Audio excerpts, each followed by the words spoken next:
Viewers, welcome to my channel. আপনারা জানেন ইসলামী bank নিয়ে কিন্তু বিভিন্ন ঝামেলা চলতেছে। সেই ঝামেলার কারণে কিন্তু ইসলামী ব্যাংক লেনদেন একদম সীমিত করে ফেলছে। সেলফিনের মাধ্যমে কিভাবে আমরা ফান্ড ট্রান্সফার করব, বিকাশ, নগদ অথবা আপনার যে রয়েছে ব্যাংকে কিভাবে ফান্ড ট্রান্সফার করব, সেটাই কিন্তু আজকের এই ভিডিওতে দেখাবো। তো আমরা প্রথমেই সেলফিনে ঢুকি।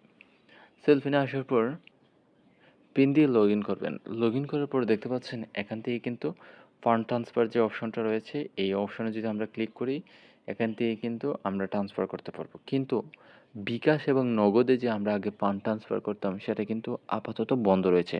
আপনারা জানেন ইসলামী ব্যাংক কিন্তু সবাই কিন্তু টাকা উইথড্র করে ফেলতেছে বিভিন্ন ঝামেলার কারণে, তো জানেন। তো এই ইস্যুর কারণে কিন্তু বিকাশ, নগদ আপাতত বন্ধ রয়েছে এবং এনপিএসবির মাধ্যমে যে রয়েছে সেটা কিন্তু সীমিত করা হয়েছে আদার ব্যাংকিংয়ের ক্ষেত্রে। আদার ব্যাংকিং, অন্য ব্যাংকিংয়ের ক্ষেত্রে কিন্তু আপনারা সর্বোচ্চ প্রতি একদিনে একটা ট্রানজ্যাকশন করতে পারবেন এবং সেটা হচ্ছে ৫,০০০ টাকা। এর উপরে কিন্তু আপনারা কোনো ট্রানজ্যাকশন করতে পারবেন না। তো এখানে যদি আমরা বিকাশ অপশনে ক্লিক করি, তাহলে দেখতে পাচ্ছেন এখানে যদি একটা বিকাশ নাম্বার দিই, এখানে একটা বিকাশ নাম্বার দেওয়ার পর দেখতে পাচ্ছেন transaction to bKash correctly unavailable, please try again late. এটা কিন্তু ৩-৪ দিন ধরে কিন্তু এটার মাধ্যমে কিন্তু ট্রান্সফার করা হচ্ছে না, ট্রান্সফার করা যাচ্ছে না এবং নগদেও কিন্তু সেম অবস্থা। তো আপনারা কিভাবে ট্রান্সফার করবেন?